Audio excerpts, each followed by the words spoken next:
Bonjour. Quelle belle journée pour faire une journée sur la vie consacrée.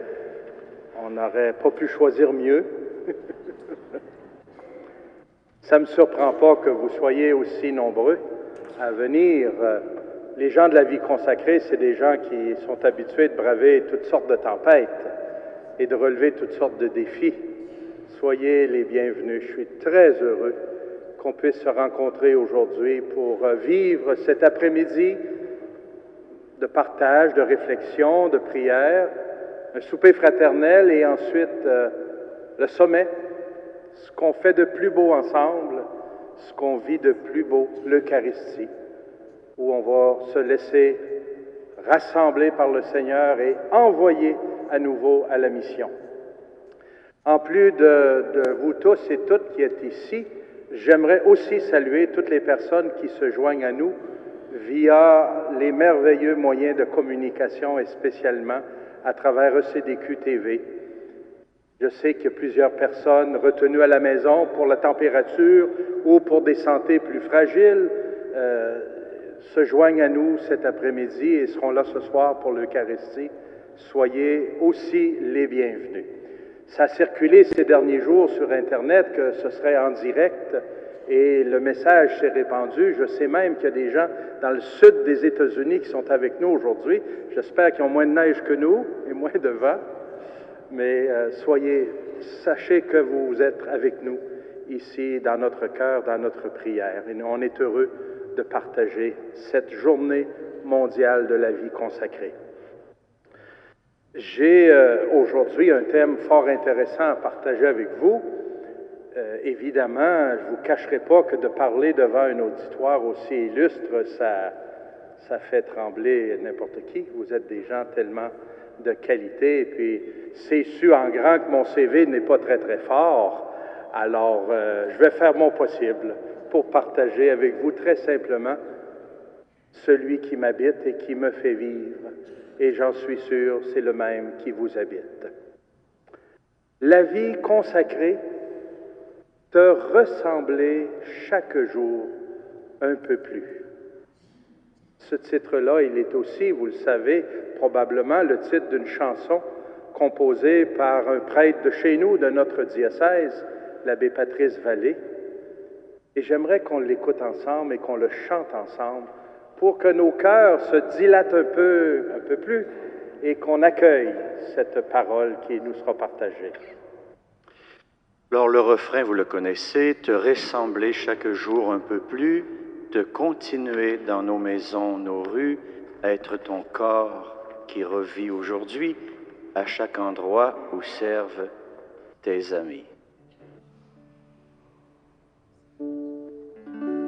Te ressembler chaque jour un peu plus, te continuer dans nos maisons, nos rues, être ton corps qui revit aujourd'hui à chaque endroit où servent tes amis.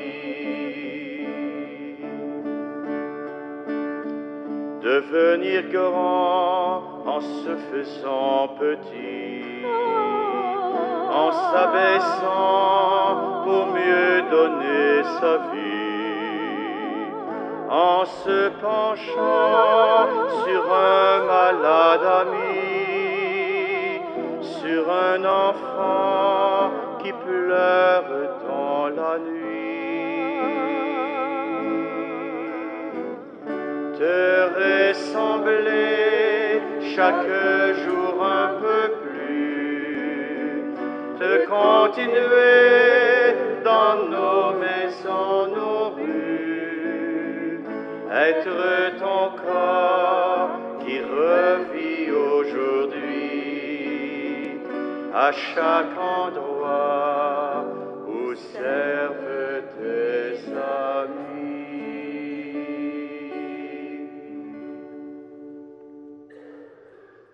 Merci à Richard et Donna Vidal qui sont là aujourd'hui pour nous animer cet après-midi.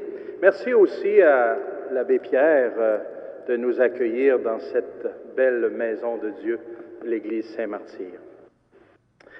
D'emblée, chers frères et sœurs, j'entre en matière cet après-midi en vous citant un extrait substantiel d'un texte d'un père jésuite de chez nous, le père René Latourelle. Un texte à la fois percutant, interpellant, qui met bien la table pour notre partage en cette fête de la vie consacrée. Le père Latourelle écrit « L'une des causes du malaise profond qui affecte l'Église d'ici et l'empêche d'être ce qu'elle devrait être, à savoir l'épouse du Christ, les membres du Christ, c'est que notre catholicisme n'a pas été avant tout et fondamentalement un christianisme, c'est-à-dire une foi fondée et enracinée en une personne, Jésus-Christ, parole de Dieu, Verbe fait chair, Dieu parmi nous, plénitude de la vérité, unique sauveur, unique médiateur, venu nous révéler notre condition, notre vocation de fils et filles de Dieu, destiné à entrer en pleine communion de vie avec le Père, le Fils et l'Esprit. Mais avons-nous rencontré le Christ? Est-il entré dans notre vie comme un souffle d'amour accouru du large? Des hommes, des femmes, un jour, ont rencontré le Christ sur leur route. Il a traversé leur vie. Il l'a illuminé et transformé. Ils sont devenus des torches vivantes d'amour et de zèle. Ils s'appellent Paul, Ignace d'Antioche, François et Claire d'Assise, Ignace de Loyola, François et Xavier, Jean de Brébeuf, Mère Teresa. Le père Latourelle poursuit, « Le Christ est-il pour nous une présence vivante, proche, passionnément aimée, dans une réciprocité d'amour? Avons-nous, comme saint Paul, été saisis, empoignés par le Christ, au point que nos réactions les plus spontanées, nos moindres décisions, nos pensées, nos désirs, nos jugements s'inspirent de lui, comme l'amant qui n'a de vie que pour l'être aimé? Sommes-nous des connaisseurs du Christ, au point de pouvoir crier à tous ceux qui nous rencontrent, « J'ai vu le Seigneur, ce n'est pas moi qui vis, mais Jésus-Christ qui vit en moi. » Sans la personne du Christ, le christianisme n'est rien. Une gnose, une idéologie, tout au plus. Ce qu'il faut penser, c'est le Christ. Ce qu'il faut faire, c'est lui. Ce qu'il faut croire, c'est lui. Il est tout. Il résume tout. Ce qui manque à beaucoup de nos contemporains, c'est d'avoir rencontré Jésus. Fin de la citation du père Latourelle. Voyez-vous, chers frères et sœurs de la vie consacrée, ce ne sera pas très difficile de faire le lien entre notre vocation et notre mission dans l'Église, car nous existons pour cela, vivre en communion avec le Christ, unis au Père et à l'Esprit, et témoigner du Christ par notre vie consacrée, notre vie apostolique. Le magnifique document que vous connaissez probablement mieux que moi, Repartir du Christ, publié en 2002 par la Congrégation pour les instituts de vie consacrée et les sociétés de vie apostolique, nous rappelait cette grande mission, et je cite, « La vie consacrée, dont des formes toujours nouvelles se succèdent et s'affirment sans cesse, est déjà en elle-même une expression éloquente de la présence du Christ, comme une sorte d'évangile qui se déroule au cours des siècles. Elle apparaît en effet comme le prolongement de l'histoire d'une présence spéciale du Seigneur ressuscité. Que c'est beau. Et le texte continue. La société d'aujourd'hui attend de voir en la vie consacrée le reflet concret de la façon d'agir de Jésus, de son amour pour chaque personne, sans distinction ou adjectif qualifiant. Elle veut faire l'expérience qu'il est possible de dire avec saint Paul, « Ma vie présente dans la chair, je la vis dans la foi au Fils de Dieu qui m'a aimé et s'est livré pour moi. » Dans notre cher diocèse de Québec, nous avons été bénis dès la fondation de la Nouvelle-France par la présence de personnes consacrées, riches de leur expérience spirituelle respective, des personnes enracinées dans le Christ et engagées par le don total de leur vie. Leur présence a façonné l'Église, cette Église naissante.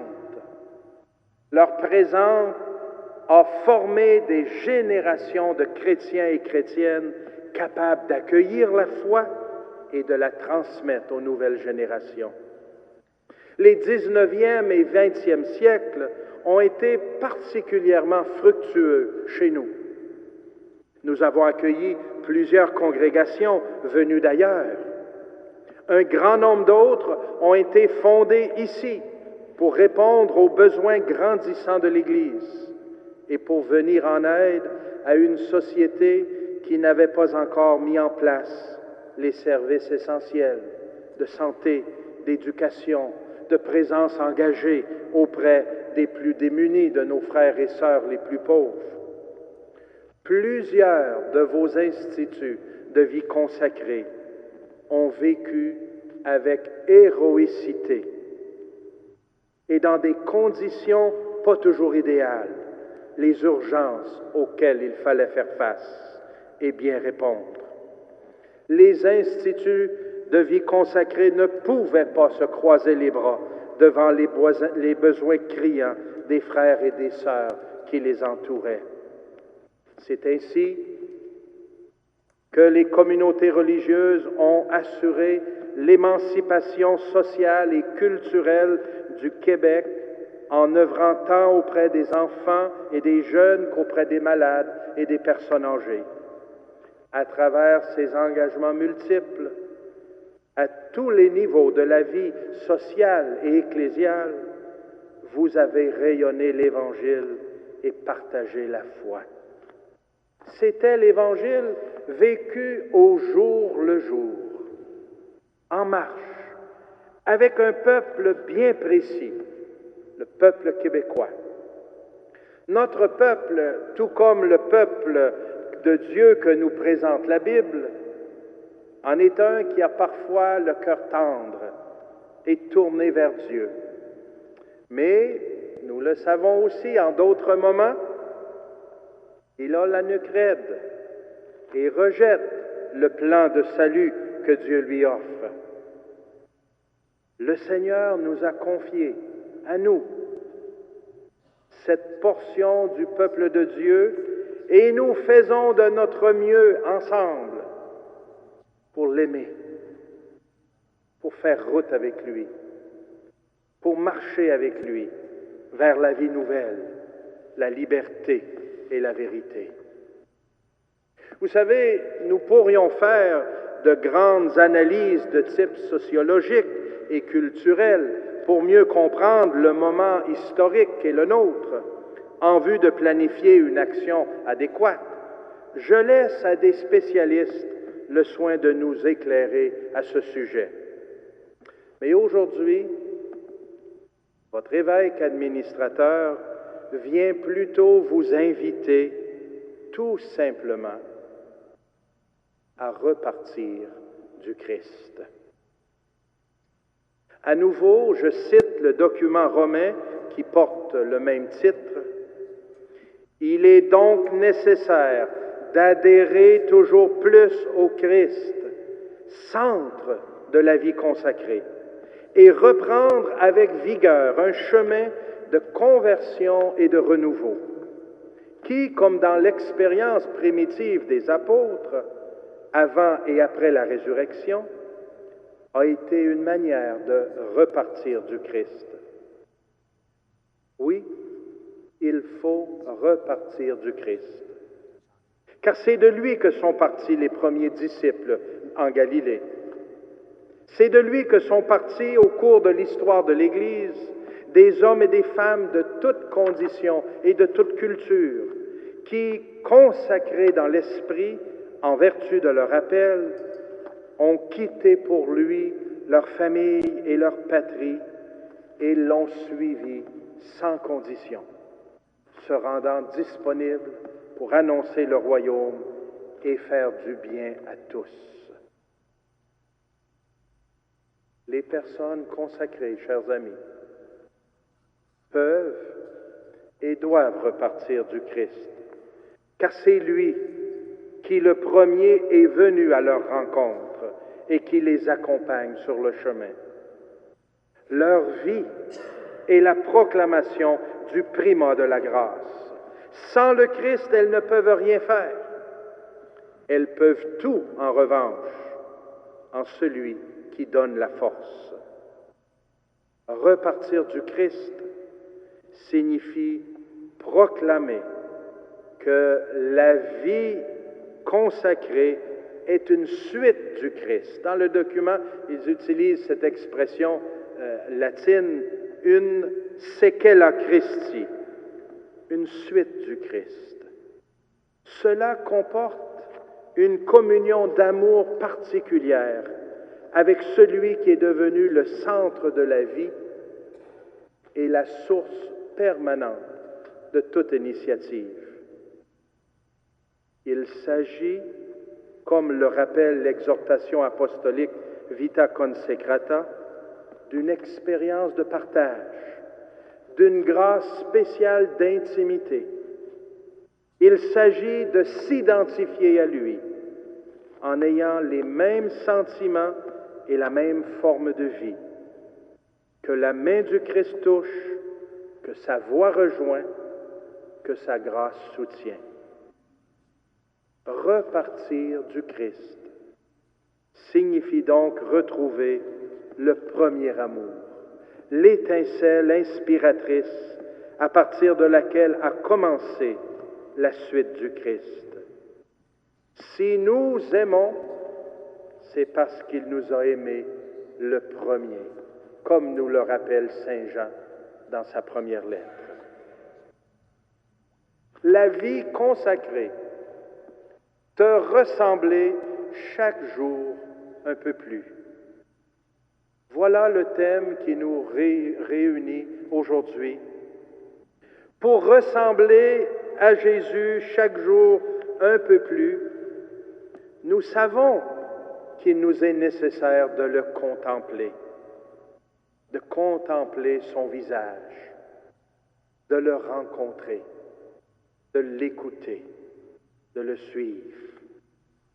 Il est réellement présent dans sa parole et dans les sacrements, de façon très particulière dans l'Eucharistie.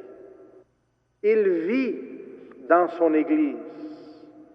Il se rend présent dans la communauté de ceux et celles qui sont réunis en son nom. Il est face à nous, le Christ, dans chaque personne, s'identifiant de manière particulière avec les petits, les pauvres, ceux qui souffrent et sont les plus démunis. Il vient à notre rencontre dans chaque événement, qu'il soit heureux ou triste, dans l'épreuve et dans la joie, dans la souffrance et dans la maladie. Frères et sœurs, depuis le temps que vous avez accepté l'invitation du Seigneur à lui donner votre vie, à vous consacrer à lui, par votre engagement dans votre institut, dans la vie consacrée, dans votre congrégation, votre communauté. Avez-vous l'impression que vous lui ressemblez chaque jour un peu plus? Il me semble que c'est une bonne question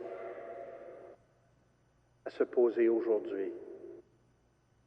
Alors que nous nous retrouvons ensemble, de temps et temps de formes de vie consacrée, de la vie monastique, contemplative, aux membres des instituts séculiers, au cœur du monde, aux vierges consacrées, aux sociétés apostoliques, aux missionnaires et toutes les autres formes de communautés nouvelles.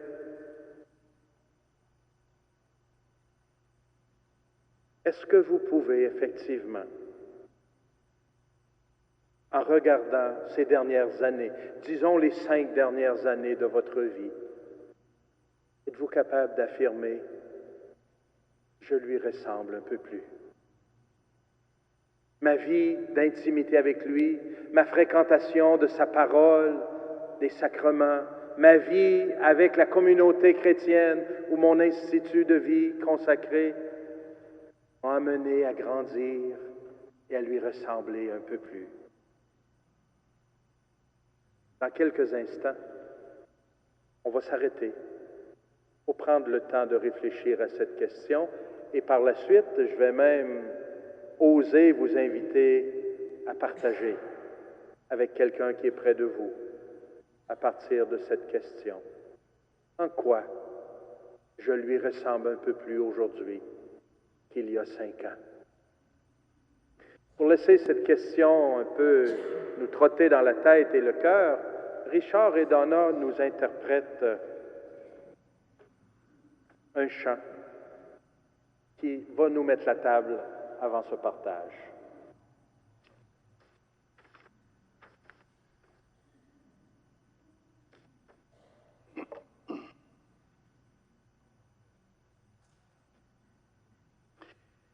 On est tous marqués à un moment donné dans notre vie par des choses qui nous arrivent.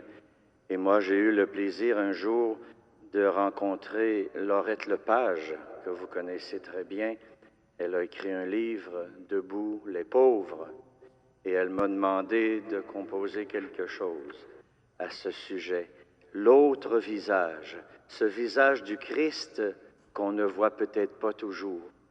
Et elle m'a dit, en écoutant cette chanson, à chaque phrase, je peux mettre un visage. Elle a travaillé au Brésil, et comme vous le savez, elle a travaillé aussi dans les rues de Saint-Roch. L'autre visage.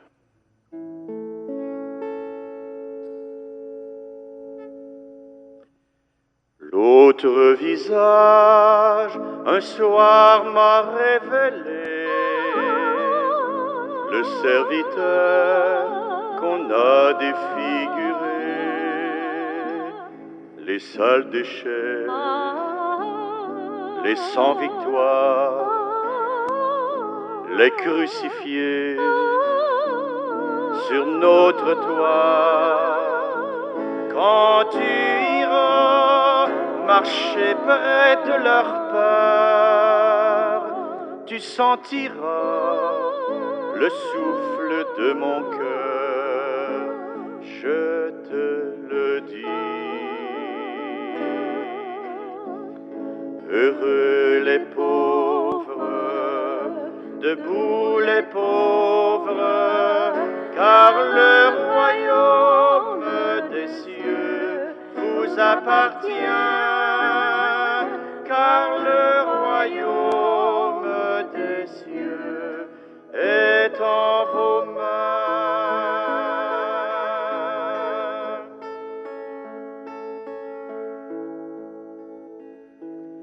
L'autre visage m'a dit de regarder les engelures de notre société, les froides nuits, les longs calvaires, les rêves morts dans la misère, quand tu iras toucher leur dur enfer, tu reviendras, le cœur plein de prières, je te le dis. Heureux les pauvres, debout les pauvres, car le royaume des cieux vous appartient, car le royaume des cieux est en vos mains.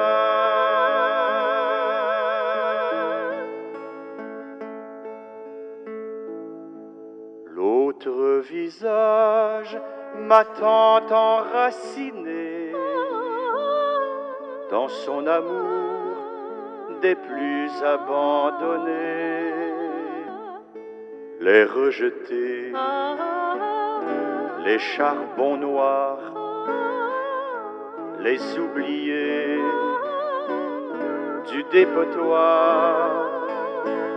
Quand tu iras sur leur terrain brûlé, tu reviendras, les cieux illuminés, je te le dis. Heureux les pauvres, debout les pauvres, car le royaume des cieux vous appartient, car le royaume des cieux est en vos mains. Debout les pauvres, debout les pauvres, car le royaume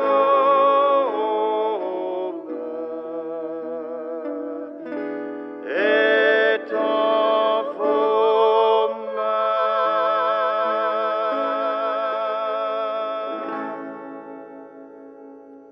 Merci Richard et Donna.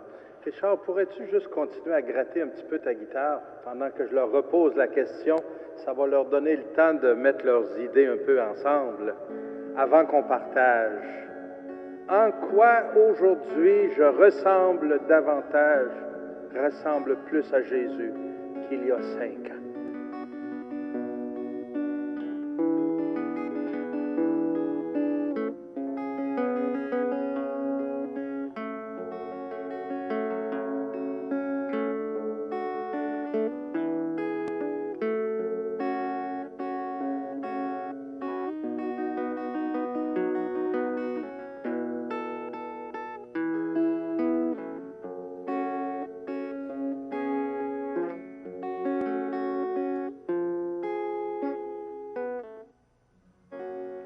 Alors voici ce que je vous suggère pour le partage, pour que ce soit simple et agréable.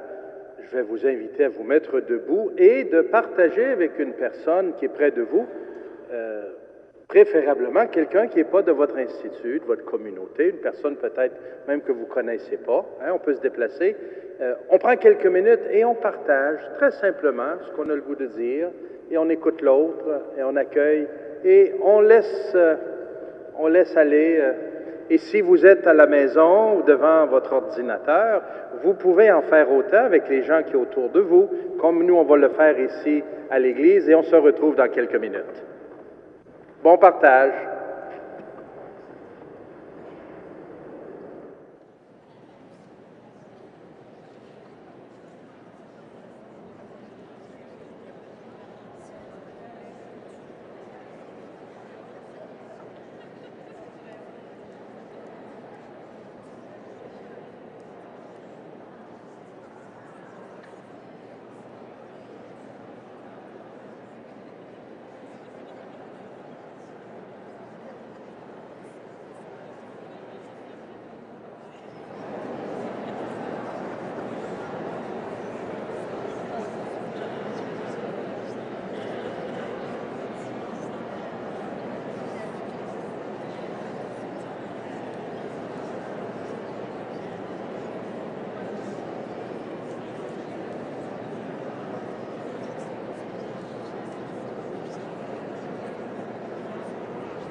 si vous êtes prêts à revenir, nous pouvons poursuivre.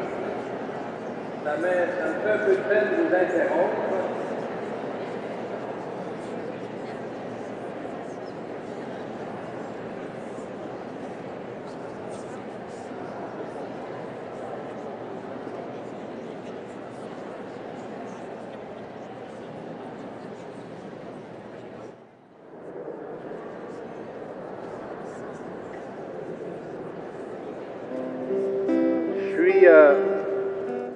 Je suis trop loin pour avoir entendu ce que vous avez partagé, mais si je me fie au murmure et au volume qu'il y avait dans l'Église, il y a eu du progrès énorme dans les 5 dernières années. Je me trompe pas, hein? C'est un exercice très, très simple, évidemment. On ne peut pas, dans quelques minutes, évaluer, et de toute façon, on est toujours mauvais juge dans notre propre cause pour voir si on a avancé, si on ressemble plus. Mais je trouve intéressante la question qu'on se pose, parce que toute notre vie est dans cette direction-là, de vivre dans le Christ, lui, le centre. Alors qu'on regarde de temps en temps comment effectivement on lui ressemble un peu plus, il me semble que c'est une bonne chose. Richard va nous interpréter un chant qu'il a composé, qui me semble vient clore cette première partie de notre partage cet après-midi. Ça s'intitule « Parle de lui sur ton chemin ». Je vous chante le refrain, on le reprend ensemble. Trouve Jésus dans le silence, parle de lui sur ton chemin. Trouve Jésus dans ton silence, parle de lui sur ton chemin.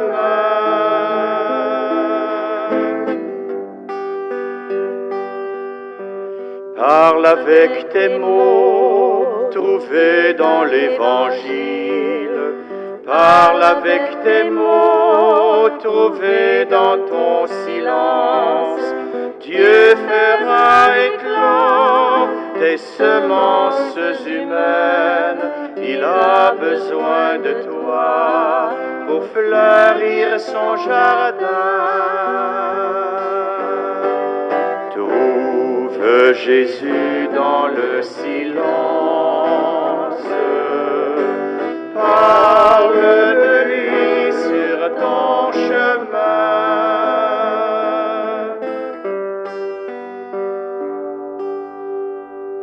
Chante avec ton cœur, Jésus ressuscité.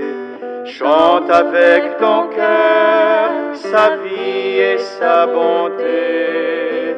Dieu allumera les lampes qui s'éteignent par le feu de ta foi qui brûle au fond de toi.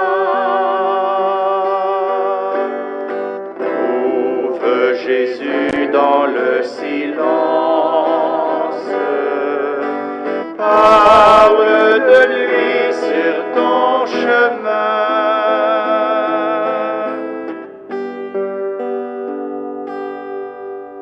Dis avec tes mains que Dieu est près des siens.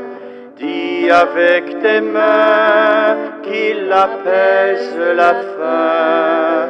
Dieu multipliera le pain de ta tendresse qui tombe de tes doigts, de ta grande richesse.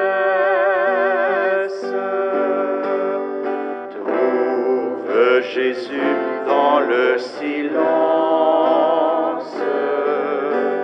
parle de lui sur ton chemin.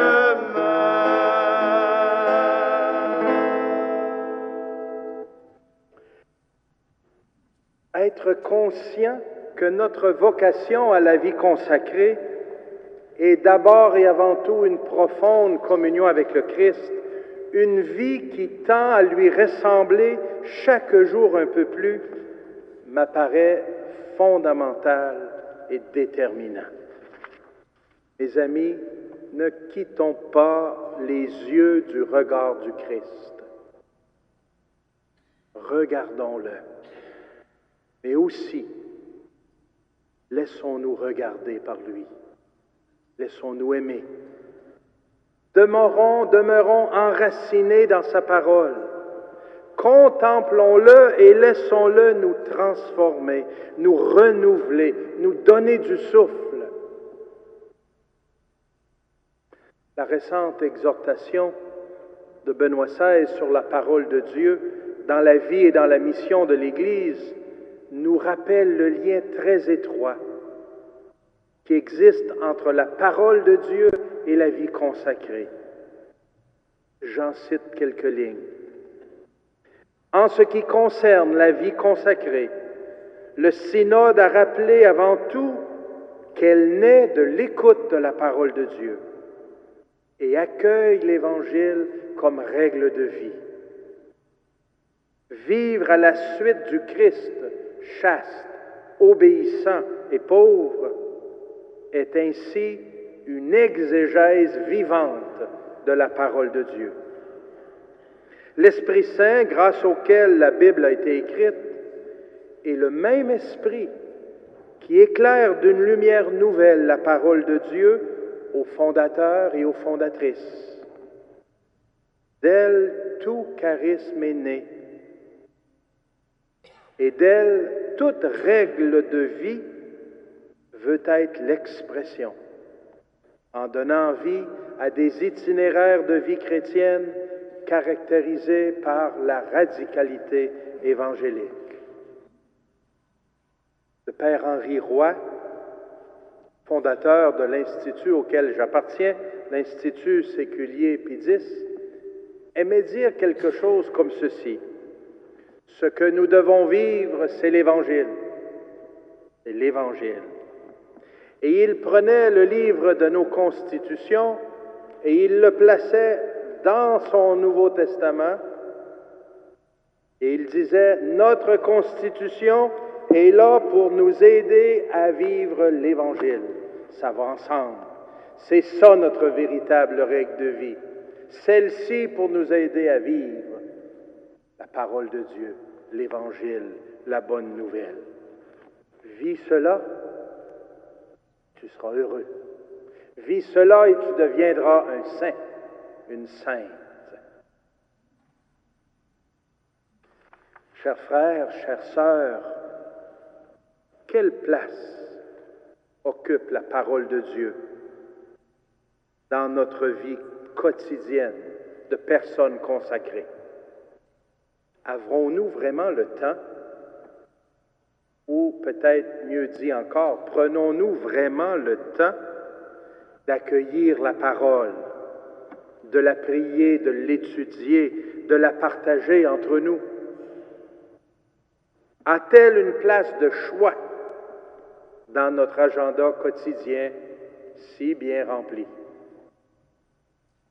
Soit par la Lectio Divina, une lecture priante de la parole, ou encore par des temps d'étude et d'approfondissement de la parole, en devenant de plus en plus des amoureux, des amoureuses de la parole de Dieu, en nous laissant imprégner de cette parole, nous ressemblons davantage au Christ, qui fréquentait les Écritures depuis son enfance et qui priait avec les Écritures.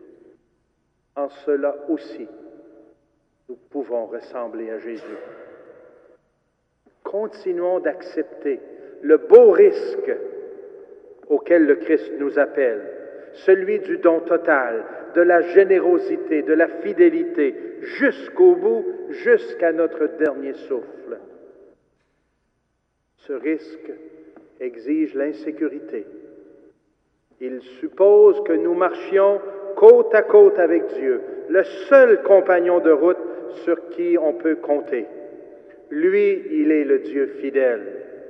Il tient parole. Sur sa parole, nous pouvons nous appuyer. Ta parole, Seigneur, est lumière pour mes pas. Chaque jour Elle éclaire suffisamment mes pas pour avancer. D'avancer assez aujourd'hui. Continuons de prendre le beau risque de poursuivre notre marche avec notre Dieu, avec sa parole.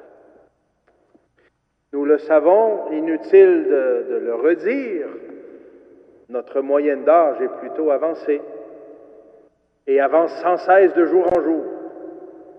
Plus on vieillit, on le constate aussi, plus il est difficile pour nous de prendre des risques. On devient plus frileux, plus peureux. Notre tendance naturelle serait de nous réfugier dans du connu, du stable, du sécuritaire. On a souvent envie de dire « Ah, ma part est faite. J'ai déjà beaucoup donné, c'est le temps de la retraite. On va laisser la place à d'autres. » Et pourtant, l'appel du Seigneur nous invite à aller plus loin. Même après 40, 50, 60, 70 ans de vie consacrée, il nous fait signe. Avance au large, avance en eau profonde. S'il est vrai qu'avec l'âge, nos capacités physiques ne nous permettent plus de faire tout ce qu'on faisait avant, cela ne diminue en rien la qualité de notre vie consacrée, de notre don au Seigneur, de notre vie de communion. Plusieurs d'entre nous, dans nos divers instituts de vie consacrée, sommes arrivés à un âge plus que respectable. Le psalmiste affirme le nombre de nos années, on lit ça dans le bréviaire à l'office, 70, 90 pour les plus vigoureux. Je vous trouve très vigoureux. Et vous êtes déjà nombreux, nombreuses à dépasser cet âge. L'heure approche où vous serez invités à prononcer les mots que Jésus a prononcés sur la croix le vendredi saint. Tout est accompli. En cela aussi, nous devons ressembler au Seigneur. Remarquez bien qu'il n'a pas dit « tout est réussi ».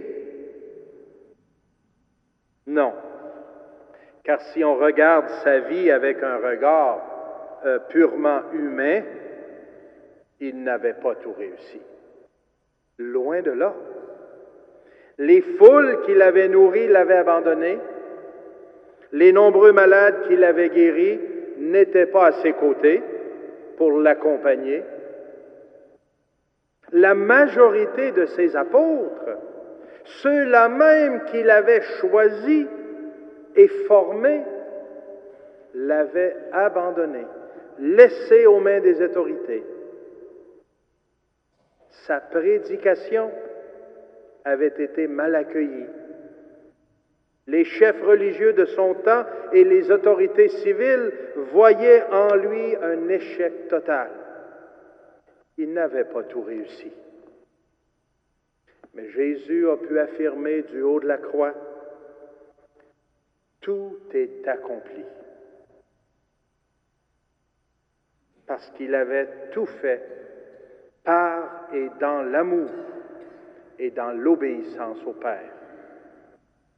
À la fin de notre vie, chers frères et sœurs, probablement que nous ne pourrons pas dire que nous avons tout réussi. Mais si, comme Jésus, nous vivons chaque jour un peu plus dans l'amour, la vérité, la lumière, nous pourrons affirmer, comme lui, tout est accompli. Quelle différence!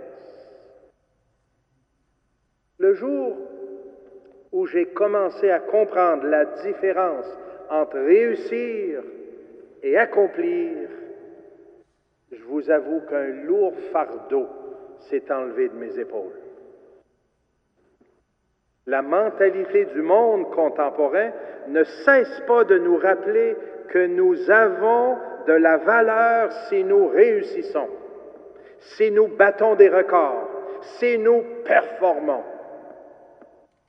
Ça, c'est la mentalité qui nous entoure. Jésus, lui, nous dit que c'est l'amour qui est le thermomètre et le baromètre d'une vie et non pas la réussite. C'est quand même bon à savoir. Saint Paul l'a répété sur tous les tons. Si je n'ai pas l'amour, je ne suis rien. Et surtout, il l'a vécu. Sa vie à lui n'a pas fini avec une grande réussite non plus. Emprisonné combien de fois, battu et finalement exécuté à Rome. Ce n'est pas ce qu'on appelle finir avec une réussite éclatante. Pourtant, comme sa vie a porté du fruit, quelle semence de vie que sa vie accomplie, donnée, livrée jusqu'au bout dans l'amour. On avait enchaîné Paul, mais on n'avait pas enchaîné la parole. On a analysé ce qu'il a fait et on a dit à bien des égards, échec. Et dans l'amour, comme il avait accompli de façon grandiose l'œuvre de Dieu. C'est quand même bon à savoir pour nous.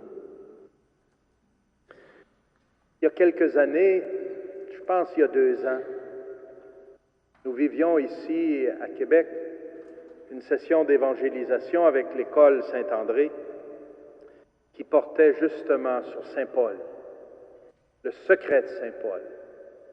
Et Richard et Donna nous accompagnaient pour l'animation musicale et à la suite de cette session, Richard a écrit ce chant qu'on va maintenant écouter qui s'intitule « On n'enchaîne pas la parole ».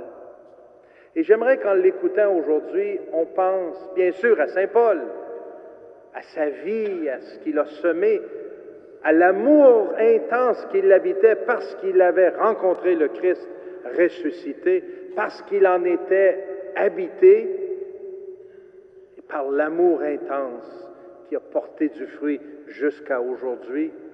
Mais aussi, j'aimerais qu'on pense à notre propre vie.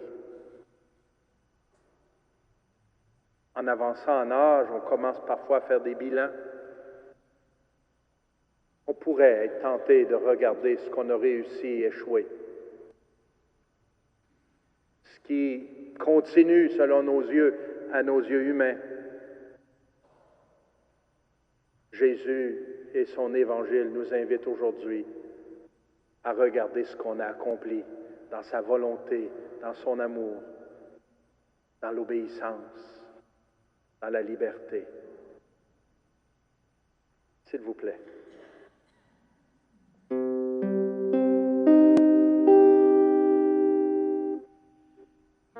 Du fond de ma prison, enchaîné dans le noir, je prie l'Esprit de Dieu. Du fond de ma prison, emporté par l'espoir, je crie ces mots tout pleins de feu. On n'enchaîne pas la parole, on n'enchaîne pas l'amour de Dieu.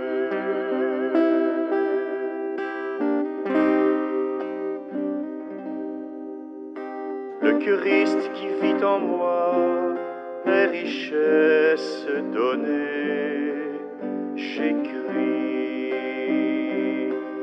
J'écris cette nouvelle.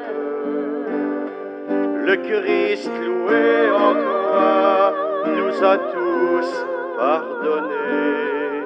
J'annonce sans cesse à tout fidèle,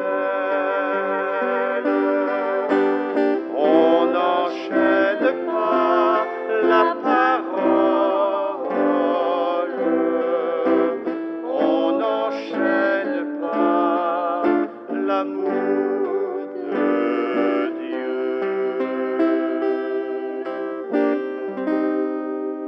Du fond de mon silence, enchaîné dans le froid, je vois sa grande main. Au cœur de sa présence, libéré, plein de joie, je sème ces mots sur les chemins. On n'enchaîne pas la parole, on n'enchaîne pas l'amour de Dieu. On le chante ensemble. On n'enchaîne pas la parole, on n'enchaîne pas l'amour de Dieu.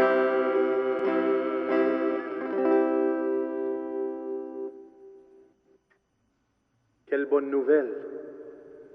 On n'enchaîne pas la parole, on n'enchaîne pas l'amour de Dieu. Quelle bonne nouvelle! Et je pense de façon spéciale à ceux et celles parmi vous qui êtes là probablement dans une infirmerie, dans une maison, retenus, limités physiquement et de d'autres façons. Ressembler chaque jour un peu plus à Jésus, c'est d'entrer aussi dans cette façon de regarder votre vie et de vous dire, tout est accompli.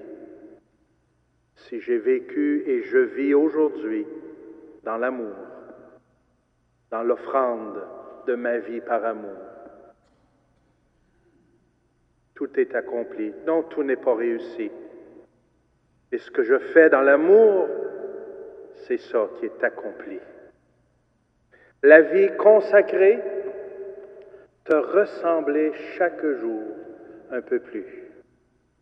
En regardant notre passé, notre histoire, l'histoire de nos instituts de vie consacrée, c'est assez facile pour nous de voir que nous avons témoigné du Christ par des œuvres qui nous ont bien identifiés, qui nous ont fait vivre, dont nous étions si fiers, et rendus féconds au cours des siècles. Je ne sais pas si vous avez vu, à la fin de l'année passée, M. Claude Gravel a publié un très beau livre qui s'intitule « La vie dans les communautés religieuses, l'âge de la ferveur, 1840-1960 ». Page après page, M. Gravel découvre la riche histoire de plusieurs communautés et leur engagement dans la vie ecclésiale et sociale de notre pays. C'est beau à voir. Les textes sont courts et nous font jeter un regard d'ensemble sur ces siècles de vie, de don de soi, de service au Seigneur, à l'Église et à l'humanité. Mais nous ne sommes plus là. Nous ne sommes plus là comme autrefois. Mais ça peut être encore l'âge de la ferveur, comme le sous-titre de ce livre. L'âge de la ferveur, ce n'est pas que dans notre passé,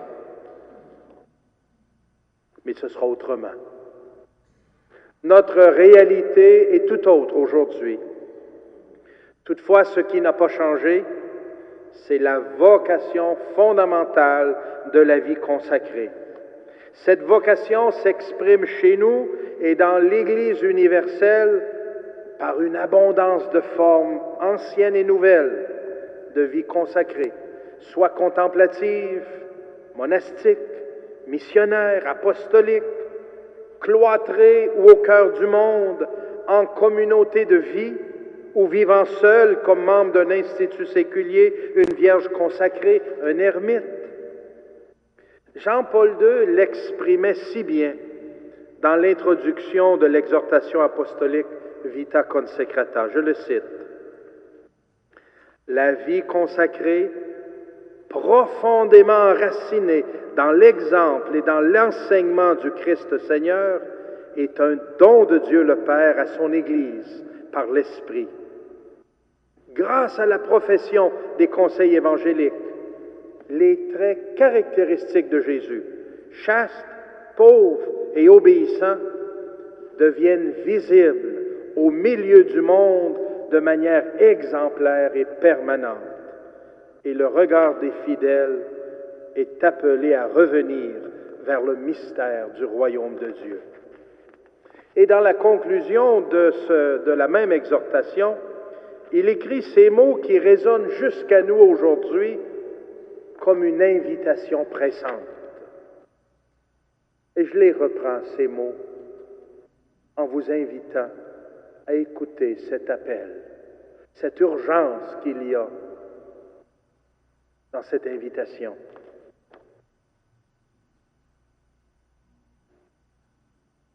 Vivez pleinement votre offrande à Dieu, pour que le monde ne soit pas privé d'un rayon de la beauté divine qui illumine la route de l'existence humaine.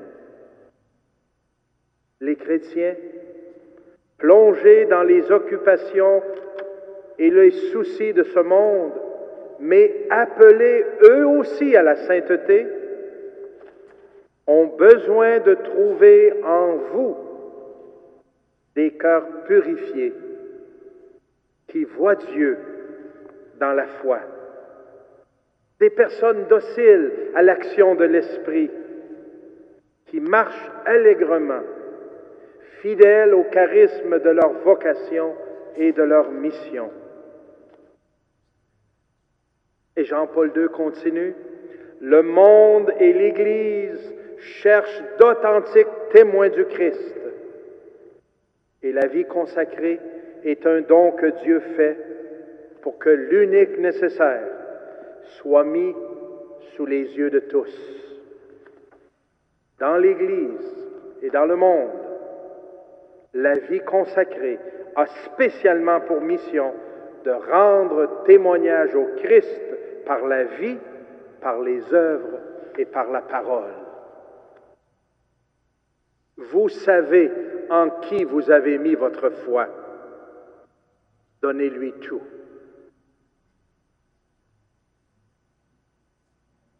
Chers amis, la communauté diocésaine de Québec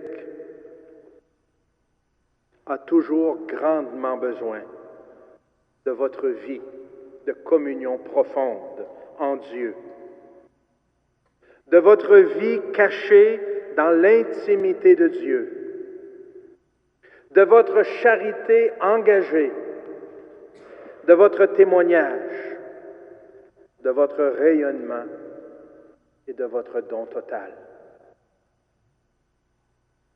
Ce monde chaotique a besoin aujourd'hui plus que jamais de personnes consacrées, aussi têtues que Moïse et aussi obéissantes que Jésus. Soyez de ceux-là. Avançons ensemble, convaincus que notre vie, qui cherche chaque jour à ressembler un peu plus à Jésus, est le plus beau don d'amour que nous pouvons faire à l'Église et au monde de notre temps. C'est avec cela que nous avons commencé, c'est avec cela que nous finirons. C'est comme ça que nous voulons accomplir notre vie. La vie consacrée te ressembler chaque jour un peu plus. Je vous invite à vous lever, chantons notre chant thème.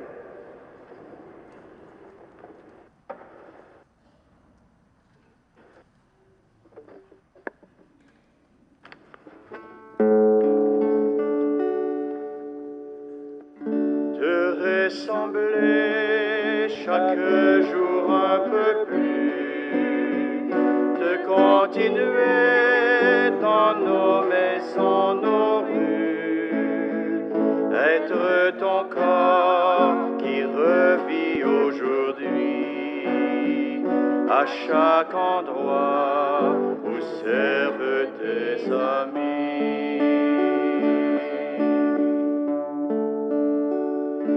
Être un servant à l'autel de la vie, donner son sang comme toi tu le fis, en s'oubliant pour celui qui gémit, pour le souffrant ou celle qu'on oublie.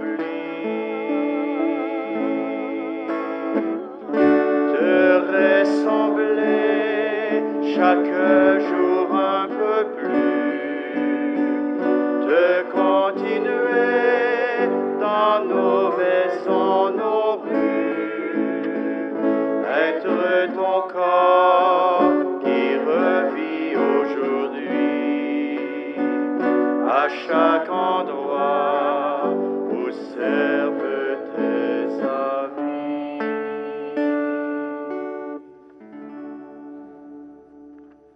Merci beaucoup.